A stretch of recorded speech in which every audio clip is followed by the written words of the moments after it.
Please tell us the story, Grandpa. The one about great-granddad Alphonse? Oh, are you sure you want to hear that story? Yes! Well, alright. It all started in a Chicago hospital in 1925, where Alphonse was rushing to see his boss, John Turrillo. I came as soon as I heard the news. Are you okay? Yeah, for someone who has 7 bullet holes in him. Who do you think was behind this? It was almost definitely the Northsiders gang. Don't worry, we'll get them. Al, listen to me. I nearly got killed today, and on top of that, I got a 9-month jail term to serve. I think I'm gonna retire. What? But what about the Empire? I'm gonna hand it over to you. Me? Don't act surprised. You're my #1 guy. Right, well, I'll check up on yous later.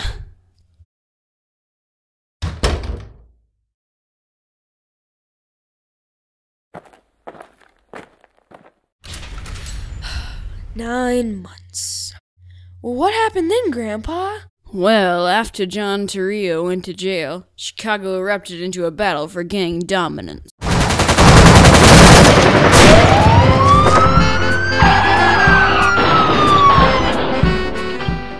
Mr. Capone, is it true that John Turrillo left all of his businesses in your control? Mr. Capone, what do you have to say about the recent gunfight? Easy, gentlemen, one at a time. Mr. Capone, how did you get those scars?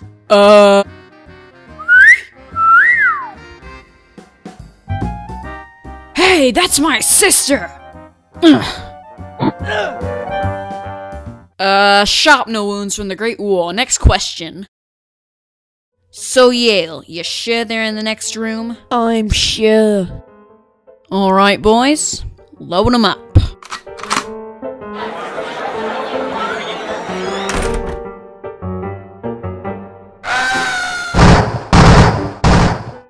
Alright, who was it? Several hoodlums. We're pretty sure they died at Al Capone's hand. Can we prove anything? We've taken him in for questioning, but I doubt we'll get any information out of him. So, no? No. When Capone returned from New York, he was challenged by another gangster named Spike Klondike O'Donnell. O'Donnell's car is coming down the road. They're pulling up. Now! Hey, Klondike! Bang, bang, bang! Well, crime boss Jaime West didn't take too kindly to the murder of his old pal. Well, we can safely say that Capone was behind the murder of Klondike O'Donnell as well as O'Banion and other mob bosses. It is only a matter of time before he gets us. So here's what I propose we do. And then I says to the guy, "What the heck? Get down!"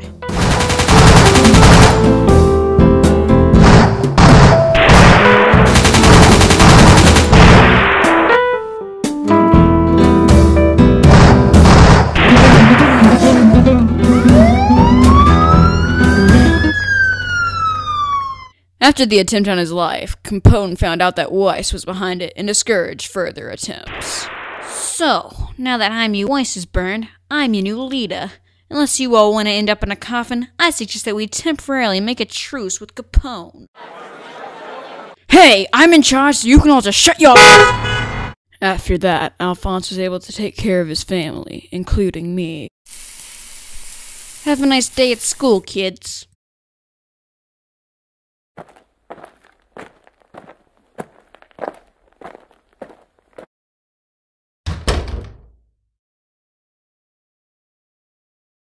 What is it, Nitty? Yale? Yale has the nerve to cross me? Me, his former prodigy? Nitty, I want you to call the boys in New York, and I want this handled immediately. Got it? Yes, sir. Right away, sir. Yale! Your wife is very sick! What? Where is she? At the Jefferson Hospital!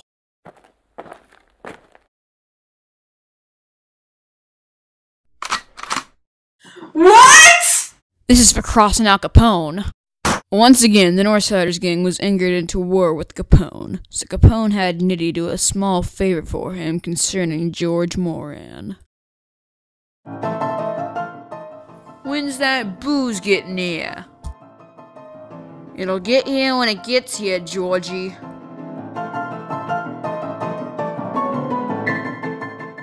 Hey, what are you guys doing? Stop drinking the booze! You want to use our garage? You're gonna let us drink all the booze we want.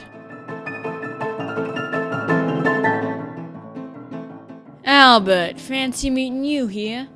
Well, just wanted to check up on you. What Capone hadn't counted on was the arrival of Albert Winshock, Moran's look-alike brother-in-law. Aw, crud cops. Listen, I'm gonna go get a cup of coffee. If they ask you, tell them that you're waiting for an appointment.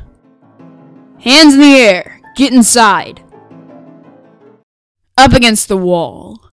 Hey, wait a minute, these ain't no cops!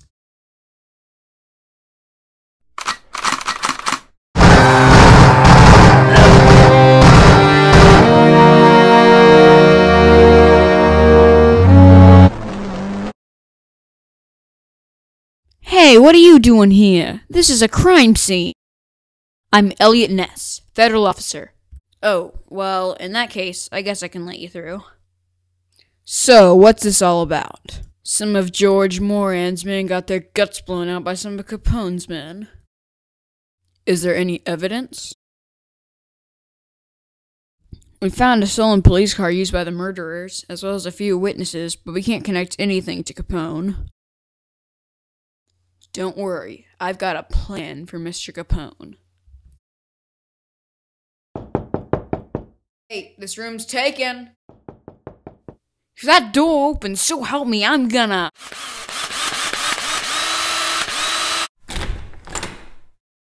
Federal officers, this is a raid.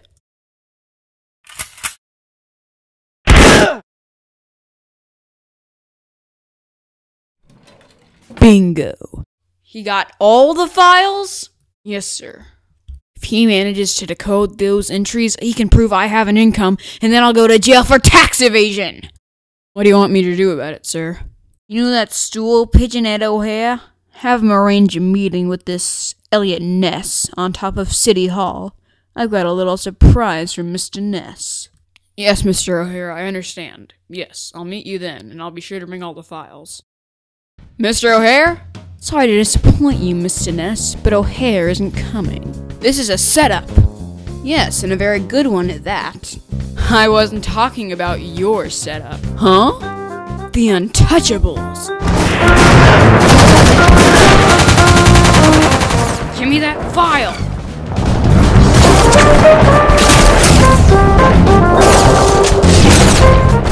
End of the line, Ness. I always get my man. Not today.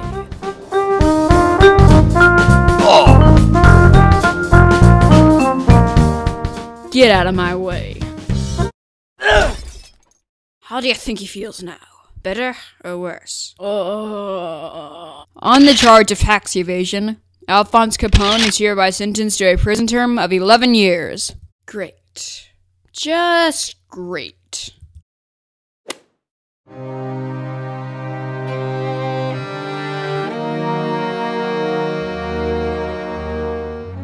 And that is the story of how your great-granddad Alphonse made the town of Chicago his own.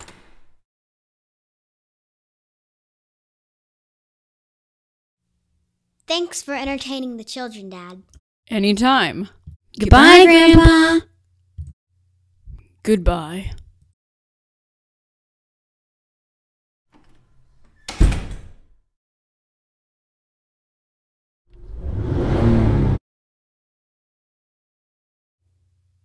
Rest well, Dad.